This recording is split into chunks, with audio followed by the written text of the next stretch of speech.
A day in a life after college. Ngayon ang araw na napagplanuhan naming bisitahin si Lolo. It's his second death anniversary, but due to busy schedule sa 18, ngayon na kami nagpasyang bumisita. Sa biyahe pa lang excited na si nanay. Maya't maya niyang tanong kung malapit na ba daw kami. Nang makarating kami, mixed emotion. Masaya, na may halong lungkot din.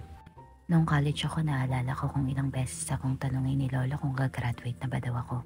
Ngayong graduate na ako, malungkot kasi siya naman yung wala. But life must go on. As I do believe, a death of a person lies when he's truly forgotten. After na nagpasa kami pumunta sa SM at magmang inasal. Request ng mga kapatid ko, cravings daw nila. Allen? Nanay?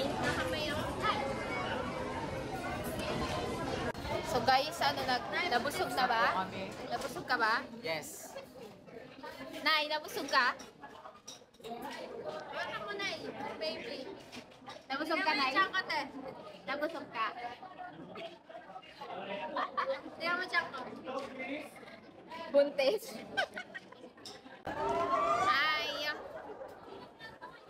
Nanay. Naimpacho na ata ako.